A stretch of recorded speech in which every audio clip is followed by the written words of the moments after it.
Hello friends, welcome to my YouTube channel study motion area. इस YouTube channel पर आपको Bihar polytechnic और other exams के लिए भी यहाँ प्रैक्टिस सेट चलाए जाएंगे, जिसका शुरुआत हम कर रहे हैं अभी।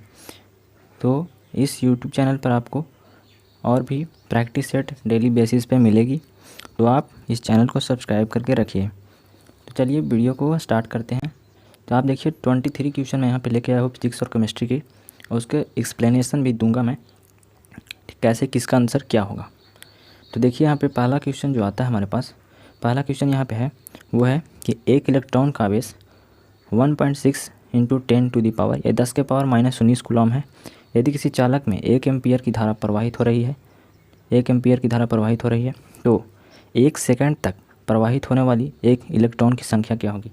देखिए आपको जानकारी के लिए मैं बता दूं कि ये जो इलेक्ट्रॉन का आवेश है, इलेक्ट्रॉन का आवेश, ठीक है, इस इलेक्ट्रॉन का आवेश को हम लोग ई कहते हैं, ठीक है। ई से डिनोट करते हैं, स्मॉल ई से इलेक्ट्रॉन के आवेश को।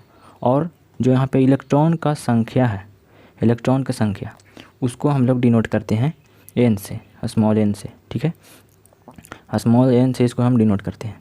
तो देखिए यहाँ पे हमारे पास देखिए एक क्वांटिटी इलेक्ट्रॉन का आवेश हो गया, दूसरा हो गया कि इसका करंट दिया हुआ है, तीसरा हुआ कि यहाँ पे सेकंड हुआ। तो आपको इन सब को ध्यान रखना, क्या क्या यहाँ पे दिया हुआ है, तो कौन सा फार्मूला लगेगा। तो एक फार्मूला जो होता है यहाँ से देखेंगे कि Q बराबर IT होता है एक फार्मूला, और दूसरा होता है फार्मूला Q बराबर NE, ठीक है। तो यहाँ पे N क्या है, इलेक्ट्रॉन की संख्या, इलेक्ट्रॉन का आवेश, ठीक है। यहाँ से Q बराबर IT क्या है, एक करेंट है और ये समय है, करेंट और समय, ठीक है। तो करेंट है ये और ये समय है। तो करेंट हमको दिया हुआ है और समय भी दिया हुआ है, तो यहाँ से हम Q की वैल्यू देखिए, यहाँ पे ये क्वांटिटी दिया हुआ है, ठीक है, और ये निकालना है, और ये दिया ही नहीं है। तो आपको कम से कम इसमें 2 क्वांटिटी होना चाहिए, इसमें कम से कम 2 क्वांटिटी होने चाहिए, तभी तो आप निकाल पाओगे। तो यहाँ पे 2 क्वांटिटी निकालने के लिए अगर हम यहाँ से Q निकाल लें और हमारे पास E तो अवेलेबल है, तो यहाँ से हम N निकाल सकते हैं, यानी कि इलेक्ट्रॉन की संख्या निकाल सकते हैं। तो सबसे पहले Q बराबर IT, यानी कि Q बराबर IT हम देखे हैं, तो Q बराबर I, करेंट का वैल्यू कितना है 1 इंटू कितना है टाइम 1 सेकेंड 1, तो इसको 1 इंटू 1 करेंगे तो कितना आएगा 1 आएगा, यानी Q की वैल्यू हमारे पास 1 आ गई। 1 इक्वल टू यहाँ से देखिए NE, N हमको निकालना है और E का वैल्यू हमारे पास दिया हुआ है, ठीक है। तो यहाँ से अगर हम यहाँ पे N निकालेंगे, N बराबर तो 1/, क्या होगा E होगा, 1/E हो जाएगा। तो देखिए 1/E हो जाएगा यहाँ पे। तो अब यहाँ पे देखेंगे कि 1/E हो गया, हमारे पास वैल्यू अवेलेबल है सब, कि Q बराबर 1 आ गया था, कब E की वैल्यू दी हुई है, N हमको निकालना है, ठीक है। तो यहाँ पे Q बराबर NE का फार्मूला लगाएंगे, तो हमारे पास E का वैल्यू यहाँ पे आया हुआ था, N का फार्मूला Q/E, यहाँ से Q का वैल्यू 1 है और E का वैल्यू यहाँ पे 1.6 इंटू 10⁻⁻19 इतना था हमारे पास, ठीक है। ये हमारे पास E का वैल्यू दिया हुआ है। तो इसको अब यहाँ पे सोल्व करेंगे, देखिए यहाँ पे 10⁻⁻19 है, उसको ऊपर लेके जाएंगे तो ये क्या हो जाएगा 10⁻19 हो जाएगा, ठीक है। और नीचे क्या होगा 1.6 हो जाएगा। तो अब हम क्या करेंगे कि यहाँ से पॉइंट हटाएंगे नीचे से, तो ऊपर एक वैल्यू बढ़ जाएगा 19 है तो 20 हो जाएगा, यानी कि ये हो जाएगा 20, 10⁻20 और नीचे में 16। अब देखिए हमको 16 से इसको नीचे से ऊपर लाना है, यानी कि भाग देना है, तो यहाँ से हम 100 निकालेंगे, यानी कि 2 जीरो निकालेंगे, ठीक है। 2 जीरो यहाँ से निकालेंगे, 10⁻20 और नीचे में 16 था, ठीक है। तो अब यहाँ पे 2 जीरो ऊपर से निकालेंगे 100, तो ऊपर में क्या हो जाएगा, यहाँ पे 2 जीरो निकालेंगे तो 18 हो जाएगा, 10⁻18 और नीचे में 16। अब देखिए इस 16 से आपको 100 में भाग देना है, तो 100 में भाग दीजिएगा तो 6.25 आएगा, इनटू जो यहाँ पे 10⁻18 है वो ज्यों का त्यों रहेगा। अब देखिए 6.25 आ गया, तो पॉइंट यहाँ पे हटाएंगे, पॉइंट हटाएंगे तो ये जो क्या होगा 2 जीरो नीचे जाएगा, पॉइंट हटाएंगे तो नीचे डबल जीरो हो जाएगा, और ये 2 जीरो से इसका 2 जीरो कट जाएगा, मतलब घट जाएगा। तो यहाँ पर हमारे पास आएगा 625 इंटू 10⁻10 हमारे पास 16 आ जाएगा, मतलब 16। अब देख लीजिए कौन सा आंसर सही है। तो ऑप्शन नंबर यहाँ पे हमारे पास बी वाला सही ऑप्शन हो जाएगा। तो बढ़ते हैं हम नेक्स्ट क्वेश्चन की ओर। तो देखिए हमारे पास दूसरा क्वेश्चन है कि मानव नेत्र में निकट दृष्टि दोष को दूर करने के लिए किस लेंस का उपयोग करते हैं। तो देखिए आपको मैं यहाँ पे कुछ चीज़ बताना चाहता हूँ एक्स्ट्रा कि देखिए यहाँ पे निकट दृष्टि दोष अभी पूछा हुआ है, निकट दृष्टि दोष पूछा हुआ है, हो सकता है यहाँ पे दूर दृष्टि दोष का भी पूछ दे। ठीक है, तो देखिए यहाँ पे ट्रिक है, वो ट्रिक आप याद रखेंगे। 2 3 3 4 ये है 2 3 3 4, ये ट्रिक है। 2 का मतलब क्या है? दूर। दूर मतलब दूर कितने अक्षर का होता है? 2 अक्षर का। और 3 मतलब इधर का जो होगा वो लेंस है, ये उपचार होगा इससे। ठीक है, इधर का जो होगा वो उपचार किया हुआ है, यानी कि ये अगर दोष है 2 अक्षर का दृष्टि दोष है तो 3 अक्षर वाले लेंस से होगा उपचार, और अगर 3 अक्षर वाला दृष्टि दोष है तो 4 लेंस से। तो दृष्टि दोष 2 ही होता है, निकट दृष्टि दोष और दूर दृष्टि दोष। तो देखिए यहाँ पे निकट पूछा है, यानी कि 3 अक्षर का है, तो 4 वाला अवतल उत्तल 2 ही लेंस का यूज करते हैं, अवतल लेंस और उत्तल लेंस। तो यहाँ पे जो हमारे पास आंसर निकल के आएगा वो क्या आएगा? अवतल लेंस। ठीक है, अवतल लेंस हमारा बी ऑप्शन नंबर सही होगा। तो बढ़ते हैं नेक्स्ट क्वेश्चन की ओर, और इस ट्रिक को आप हमेशा याद रखेंगे। देखिए यहाँ पे तीसरा क्वेश्चन है कि ध्वनि तरंगें होती हैं। ध्वनि तरंगें होती हैं, क्या होती हैं ध्वनि तरंगें? ठीक है, ध्वनि तरंगें होती है। तो देखिए ध्वनि तरंगें जो होती है वो अनुप्रस्थ तरंगें नहीं होती है, ये अनुदैर्घ्य तरंगें होती हैं। ठीक है, अगर बोलेगा प्रकाश, ठीक है, प्रकाश तरंगें कौन सी तरंगें होती हैं? तो अनुप्रस्थ तरंगें होती हैं। लेकिन अगर ध्वनि तरंगें होती हैं अनुदैर्घ्य तरंगें। इसको आप याद कैसे रखेंगे? याद ऐसे रखेंगे आप, देखिए यहाँ पे अनुप्रस्थ जो आ रहा है प्र आ रहा है इसमें भी, और प्रकाश में भी प्र आ रहा है। ठीक है, अनुप्रस्थ में भी प्र आ रहा है और प्रकाश में भी प्र आ रहा है। तो आप इसको याद रख सकते हैं कि प्रकाश में प्र आता है तो प्रकाश क्या है? अनुप्रस्थ तरंग है। ठीक है, और ध्वनि क्या है? अनुदैर्घ्य तरंग है। तो इसका जो इस क्वेश्चन का जो आंसर होगा वो होगा अनुप्रस्थ तरंग, अनुदैर्घ्य तरंग। ठीक है, ऑप्शन नंबर। नेक्स्ट क्वेश्चन की ओर। तो यहाँ पे चौथा क्वेश्चन जो है वो हमारा कि किसी गतिशील पिंड का वेग आधा करने से उसका संवेग क्या होगा। ठीक है, गतिशील पिंड का वेग आधा कर दिया जाए, यानी कि हमारे पास अगर गतिशील पिंड, सबसे पहले तो आपको ये जानना होगा संवेग क्या हो। संवेग जो होता है फॉर्मूला उसको डिनोट करते हैं पी से, P = mv, mass into velocity. ठीक है, P = mv, संवेग बराबर द्रव्यमान गुने क्या होता है? चाल होता है। ठीक है, मास इंटू वेलोसिटी। तो यहाँ पे देखिए जो मास है, यहाँ पे देखिए 2 चीज़ों पर डिपेंड कर रहा है। ये P जो है वो डायरेक्टली प्रोपोर्शनल टू v है। वेलोसिटी का यहाँ पे रिलेशन दिया है तो वेलोसिटी लेंगे, P directly proportional to v। तो डायरेक्टली प्रोपोर्शनल मतलब समानुपाती, यानी कि इधर अगर आप दुगुना करते हैं तो इधर भी आप दुगुना करेंगे। ठीक है, दुगुना इधर हो जाएगा तो इधर भी दुगुना होगा। डायरेक्टली प्रोपोर्शनल में यही होता है कि अगर मतलब कि इधर जो चेंजेस होगी वो इधर भी चेंज होगा। तो यहाँ पे क्या कर रहे हैं? यहाँ पे कर रहे हैं कि P जो डायरेक्टली प्रोपोर्शनल है, तो यहाँ पे हम क्या कर रहे हैं? यहाँ पे जो क्वेश्चन बोल रहा है वो क्वेश्चन बोल रहा है कि यदि हम पिंड का जो वेलोसिटी है उसका आधा कर दें, तो इधर हम हाफ से डिवाइड किए थे, मतलब 2 से डिवाइड किए, इधर आधा किए, तो इस साइड भी तो आधा होगा, यानी कि संवेग जो होगा वो हमारा आधा हो जाएगा। तो इसका जो आंसर होगा ऑप्शन नंबर ए, किसी गतिशील पिंड का वेग आधा करने पर उसका संवेग जो होगा वो आधा हो जाएगा। बढ़ते हैं नेक्स्ट क्वेश्चन की ओर। तो अगला क्वेश्चन हमारे पास जो है वो है कि बराबर द्रव्यमान के 2 पिंडों को h और 2h ऊंचाइयों पर रखा गया है, उनकी स्थितिज ऊर्जा का अनुपात क्या होगा। देखिए आपको जो स्थितिज ऊर्जा, जो पोटेंशियल एनर्जी P बराबर आप जानते होंगे mgh। ठीक है, P बराबर mgh। तो यहाँ पे 2 ऊंचाई दिया हुआ है h और 2h। यहाँ पे तो सिंपल ऊंचाई जो h है उसका जो होगा यही होगा पोटेंशियल एनर्जी, लेकिन दूसरा हम अगर निकालेंगे P1 नाम दे दिए अगर इसको, तो क्या होगा mgh, h यहाँ पे 2h है, मतलब कि दुगना है। ठीक है, तो यहाँ पे हम 2h कर दिए। ठीक है, 2h कर देते हैं, यहाँ पे इसकी जगह पे क्या कर दिए? 2h कर दिए। तो बोल रहा है कि उनकी स्थितिज ऊर्जा का अनुपात क्या होगा। तो यहाँ पे स्थितिज ऊर्जा का अनुपात जो होगा वो क्या होगा वो पूछ रहा है। तो देखिए यहाँ पे ये पहला वाला जो है, ठीक है, और ये दूसरा है। तो पहले और दूसरा का अनुपात कहने का मतलब क्या होता है कि P/P1। तो दोनों के देखिए तो एक का है mgh और दूसरे का है mg2h। तो सब चीज़ कट जाएगा mgh से mgh, ऊपर का h से ऊपर। तो यहाँ पे सिर्फ 1:2 बच रहा है, मतलब कि 1 रेशियो यहाँ पे 2 सिर्फ बचा हुआ है। तो 1:2 यहाँ पे क्या हो जाएगा, आंसर हो जाएगा ऑप्शन नंबर सी 1:2।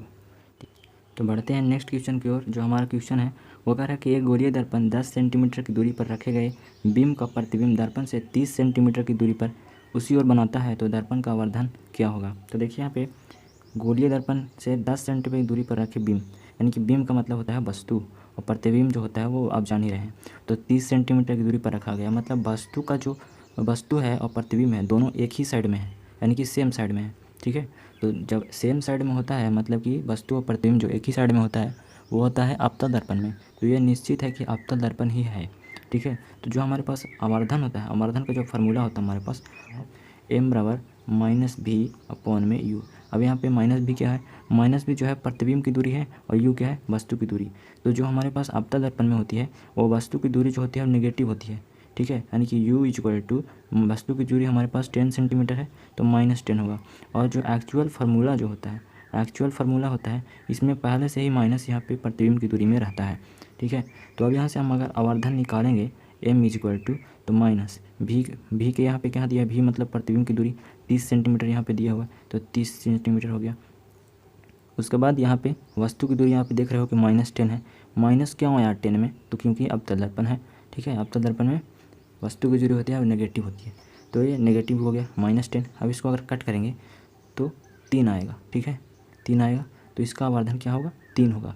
तो इसका क्वेश्चन नंबर 6 का आंसर जो होगा वो 3 होगा। इसका जो सोल्यूशन है आप इसका स्क्रीनशॉट ले सकते हैं या अपने नोट्स कॉपी में इसको नोट्स करके रख सकते हैं। ठीक है, हो सकता है। और इसके जगह पे भी और यू का मतलब साइड में लिख सकते हैं कि भी का मतलब क्या होता है और यू का मतलब क्या होता है और एम का मतलब क्या होता है। तो यह फार्मूला नोट करेंगे, हो सकता है यही टाइप से और भी क्वेश्चन आपको देखने को मिलेगा। तो बढ़ते हैं नेक्स्ट क्वेश्चन की ओर। तो नेक्स्ट क्वेश्चन जो हमारा है वो है 7वां नंबर। अवतल दर्पण में यदि वस्तु को फोकस और ध्रुव के बीच रखते हैं तो प्रतिबिंब की स्थिति क्या होती है।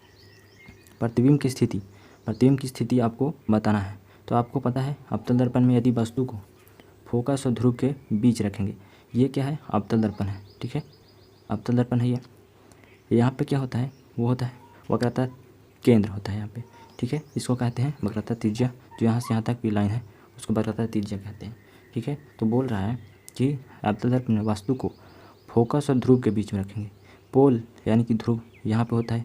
ठीक है, ध्रुव यहाँ पे है और वस्तु का जो क्या कहते हैं उसको, फोकस यहाँ पे आता है फोकस इसका। तो फोकस ध्रुव के बीच में अगर वस्तु रहेगा तो उसका प्रतिबिंब जो बनता है, प्रतिबिंब जो इसका बनता है अवतल दर्पण में, वो कहाँ बनता है, वो आपका दर्पण के पीछे बनेगा। यानी कि इसका जो दर्पण के पीछे यहाँ पे बनेगा, इसका जो होता है इस तरह से इधर किरण चल जाता है। मतलब कि ये इमेजिनरी लाइन है। मतलब क्या है कि एक्चुअल में ये होता नहीं है, दर्पण के पीछे एक्चुअल में होता नहीं है, इसका किरण तो इधर ही लौट जाता है। ठीक है, लेकिन ये हम इसको सिर्फ मानते हैं कि इसका प्रतिबिंब क्या है, दर्पण के पीछे है। ये इमेजिनेशन है, काल्पनिक रूप से बनता है इसका प्रतिबिंब। ठीक है, तो यहाँ पे इसका इमेज बनेगा। ठीक है ना, दर्पण के पीछे बनता है। तो इसका जो करेक्ट आंसर होगा वो है दर्पण के पीछे। बढ़ते हैं नेक्स्ट क्वेश्चन की ओर। तो हमारे पास 8वां नंबर क्वेश्चन है कि तत्व A की परमाणु संख्या 13 है, इसमें संयोजी इलेक्ट्रॉन की संख्या क्या होगी। देखिए संयोजी इलेक्ट्रॉन, ठीक है, मतलब कि वैलेंस इलेक्ट्रॉन, दूसरा होता है कोर इलेक्ट्रॉन। ठीक है, दूसरा होता है कोर इलेक्ट्रॉन और वह संयोजी इलेक्ट्रॉन। अब देखिए वैलेंस इलेक्ट्रॉन, अब देखिए कोर इलेक्ट्रॉन वैलेंस इलेक्ट्रॉन क्या होते हैं। जो ऑर्बिट में, ठीक है, ये ऑर्बिट होता है, ऑर्बिट में जो सबसे बाहरी कक्षा में जो इलेक्ट्रॉन होते हैं, ठीक है, यानी कि बाहरी कक्षा में जो इलेक्ट्रॉन है उन्हें कहते हैं वैलेंस इलेक्ट्रॉन। और जो उसके पीछे में जितने भी कक्षा हैं उन सब में सबका ऐड जो होता है वो कोर इलेक्ट्रॉन कहलाता है। देखिए 13 एल्युमिनियम का जो है परमाणु संख्या 13 होता है। तो इसके अगर हम तोड़ेंगे, इसका अगर इलेक्ट्रॉनिक विन्यास तोड़ेंगे तो 2 8 3 ये होगा हमारे पास इलेक्ट्रॉनिक विन्यास। तो इसके जो लास्ट कक्षा में कितने हैं, 3 इलेक्ट्रॉन, मतलब कि यहाँ पे जो है वो 3 इलेक्ट्रॉन रहेंगे, इसमें 8 इलेक्ट्रॉन होंगे। ठीक है, इसमें 8 इलेक्ट्रॉन होते हैं, उसके बाद इसमें 2 इलेक्ट्रॉन होते हैं। ठीक है, तो कितने टोटल हुए, टोटल 13 हो गए। तो जो बाहरी कक्षा का इलेक्ट्रॉन है वो 3 ही होता है, तो इसीलिए इसका आंसर क्या होगा, 3 होगा, यानी कि संयोजी इलेक्ट्रॉन की संख्या 3 होती है। बढ़ते हैं नेक्स्ट क्वेश्चन की ओर। तो है अगला क्वेश्चन है, पृथ्वी किसी वस्तु का पलायन वेग वस्तु के द्रव्यमान पर निर्भर करता है, वस्तु के साइज पर निर्भर करता है, वस्तु के द्रव्यमान से स्वतंत्र होता है कि वस्तु के द्रव्यमान के साइज दोनों पर निर्भर करता है। तो आपको हम बता देते हैं कि पृथ्वी का जो वस्तु का पलायन वेग होता है, ठीक है, पलायन वेग होता है वो वस्तु के द्रव्यमान से स्वतंत्र होता है, ठीक है। वस्तु के द्रव्यमान से कोई इसका लेना देना नहीं है, वस्तु का द्रव्यमान उसमें नहीं होता है, 0 के बराबर, तो वस्तु के द्रव्यमान से स्वतंत्र होता है। इसका करेक्ट आंसर होगा वस्तु के द्रव्यमान से स्वतंत्र होगा, ऑप्शन नंबर सी। आगे बढ़ते हैं नेक्स्ट क्वेश्चन की ओर। तो क्वेश्चन नंबर है 10, इनमें से कौन सा लोहे का अयस्क नहीं है। तो देखिए लोहे का अयस्क आप जानते होंगे, हेमेटाइट, मैग्नेटाइट, ये भी है और ये भी है, सिडेराइट भी है, लेकिन मैलाकार्ड जो है वो लोहे का अयस्क नहीं है, ठीक है। तो मैलाकार्ड जो हमारे पास लोहे का अयस्क नहीं है, तो लोहा का अयस्क है वो 3 ही है। तो इसमें क्या है, मैलाकाइट लोहे का अयस्क नहीं है, तो ऑप्शन नंबर जो हमारे पास होगा वो डी सही होगा आंसर, ठीक है। बढ़ते हैं नेक्स्ट क्वेश्चन की ओर।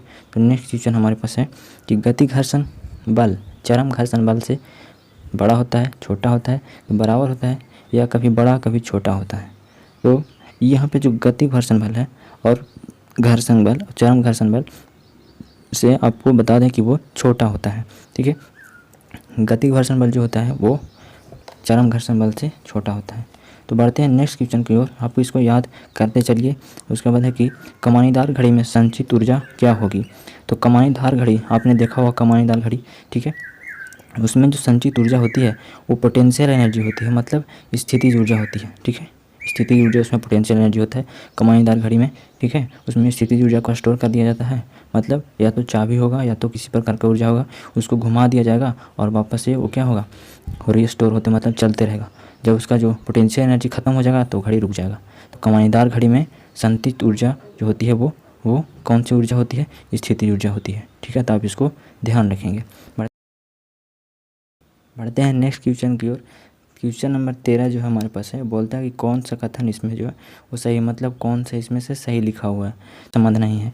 कार्य जो उसमें आपस में संबंधित है, घर्षण और कार्य दोनों उसमें समानुपाती होता है, घर्षण उष्मा के समानुपाती होता है। देखिए आपकी जानकारी के लिए मैं बता दूं कि कार्य जो होता है वर्क, ठीक है, और उष्मा जो होता है एनर्जी, ठीक है। तो वर्क और एनर्जी जो होता है वो एक दूसरे से रिलेटेड है, संबंधित है।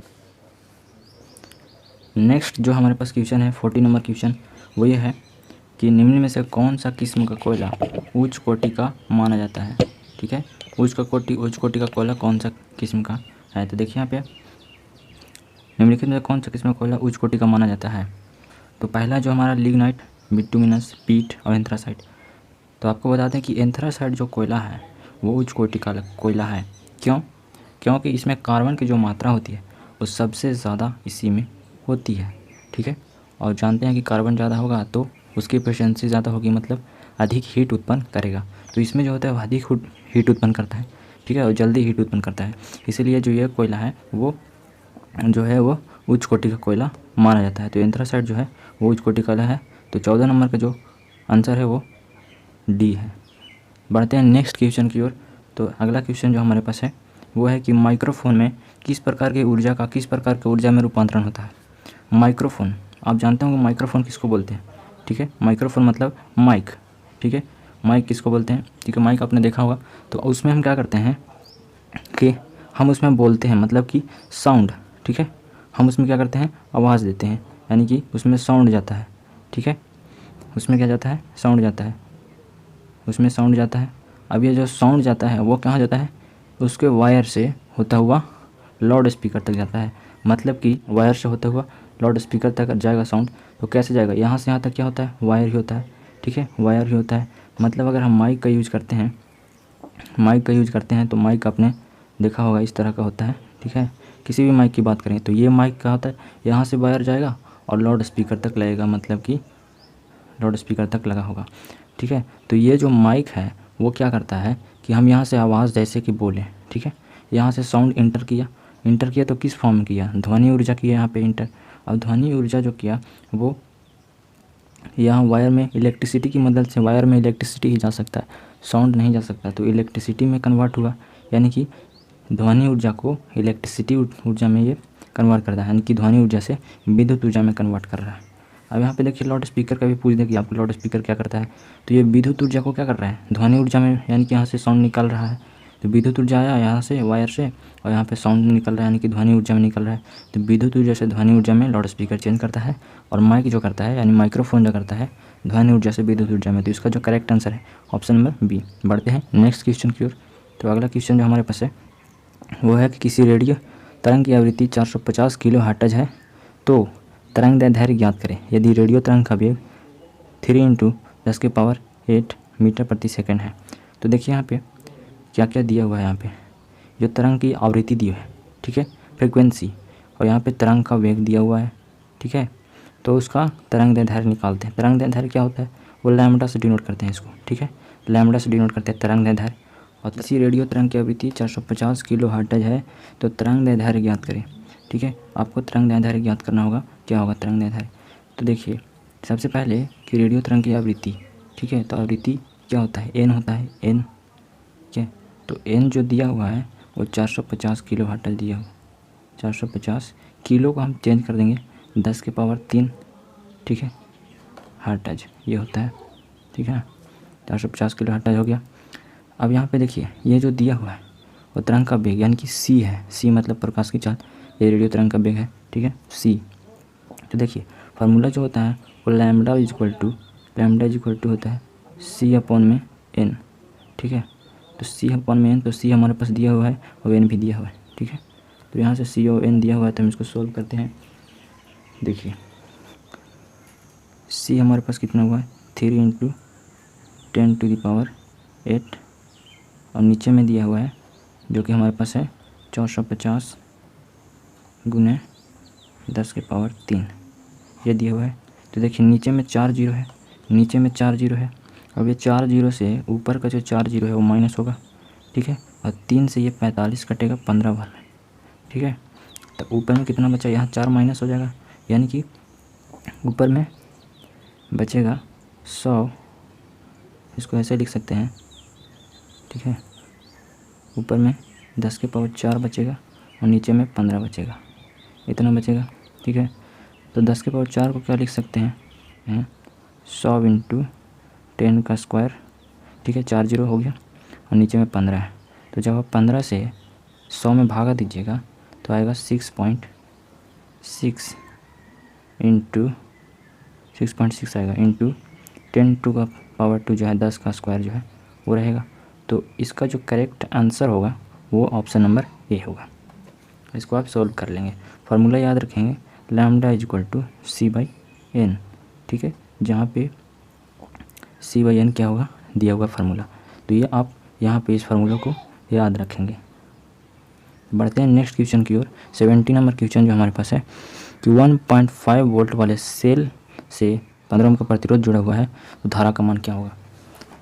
देखिए यहाँ पे वोल्ट यानी कि V 1.5 वोल्ट दिया हुआ है। यहाँ पे सेल से 15 ओम का प्रतिरोध यानी कि रेजिस्टेंस जिसको बोलते हैं प्रतिरोध, 15 ओम का प्रतिरोध, ठीक है, 15 ओम का प्रतिरोध दिया हुआ है, ठीक है। साथ में इसको यहाँ पे धारा का मान निकालना यानी करंट निकालना है, ठीक है। तो क्या होगा, तो आप जानते होंगे ये फार्मूला ओम्स लॉ क्या कहता है, V = RI, V = RI।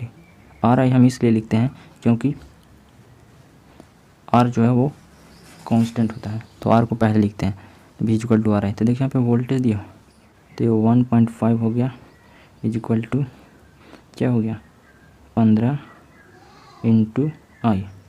यहाँ से करंट निकाल के आप लाएंगे तो करंट इक्वल टू क्या होगा 1.5 अपॉन में 15 हो जाएगा, 1.5 अपॉन में 15 इस तरह से हो जाएगा। तो पॉइंट हटाएंगे ऊपर में, अगर पॉइंट हटाएंगे ऊपर से तो यहाँ नीचे एक 0 हो जाएगा, ठीक है। अब 15 ढाह के 150 यानी कि यहाँ पे 10 आ जाएगा, यानी कि I बराबर जो हमारे पास आया है 1/10, यानी कि पॉइंट यहाँ पे 0 हटाएंगे तो क्या होगा 0.0 I = 0.1 होगा, ठीक है। I = क्या होगा 1/10 आया तो ये हो जाएगा 0.1 एम्पियर, ठीक है, 0.1 एम्पियर इसका आंसर होगा। तो ये होगा करेंट आंसर 0.1 एम्पियर। बढ़ते हैं नेक्स्ट क्वेश्चन की ओर। क्वेश्चन नंबर 18 वो क्या है कि त्वरण का इसे मात्रक क्या होता है। त्वरण का इसे मात्रक जो होता है वो मीटर प्रति सेकंड। अब कैसे होता है वो आप देख लीजिए। तो देखिए त्वरण बराबर जो होता है टाइम होता है, मतलब कि त्वरण बराबर वेग बटा समय। तो वेग का मात्रक आप जानते हैं कि मीटर होता है और प्रति सेकंड होता है, और नीचे से टाइम का एक अलग सेकंड हो जाएगा। तो ये क्या होगा, 2 सेकंड हो गया यहाँ पे, ठीक है। तो ये क्या हो गया, एक्सेलरेशन का मात्रक जो होगा मीटर प्रति सेकंड स्क्वायर होता है ये, ठीक है। मीटर प्रति सेकंड स्क्वायर ये क्या होगा, तुरंत क्या मात्रक हो गया। तो ये मीटर प्रति सेकंड स्क्वायर करेक्ट आंसर है। बढ़ते हैं नेक्स्ट क्वेश्चन की ओर। तो यहाँ पे प्रतिध्वनि का कारक है। तो देखिए प्रतिध्वनि का कारक क्या होता है। प्रतिध्वनि मतलब होता है जिसको हम बोलते हैं इक्को साउंड जिसको बोलते हैं। जैसे कि आप बंद कमरे में अगर चिल्लाएंगे तो वहाँ पे आवाज़ गूंजेगा, उसी को बोलते हैं इक्को। तो वो कैसे होता है, किसके कारण होता है कि ध्वनि के परिवर्तन कारण, ध्वनि के टक्कर के कारण, उपयुक्त में से कोई नहीं। तो जो प्रतिध्वनि का जो कारक होता है वो होता है हमारे पास ध्वनि के परिवर्तन कारण। जैसे कि परिवर्तन क्या होता है कि यहाँ पे अगर दीवार है, ठीक है, आप यहाँ से अगर बोलोगे, ठीक है, साउंड यहाँ से जाएगा तो यहाँ पे टकराएगा, यहाँ पे टकराने के बाद वापस लौटेगा, कुछ इधर कुछ उधर लौटेगा वापस। अगर यहाँ भी दीवार हो, ठीक है, तो यहाँ से भी वापस लौटेगा। अगर यहाँ भी दीवार हो तो यहाँ से भी वापस। मतलब क्या है कि ये जो साउंड है वो इधर ही घूम रहा है, तो इसलिए इक्को उत्पन्न हो रहा है। तो इससे इक्को किस कारण होता है, ध्वनि के परिवर्तन के कारण ये इक्को होता है। तो इसका जो correct answer option number B सही होगा।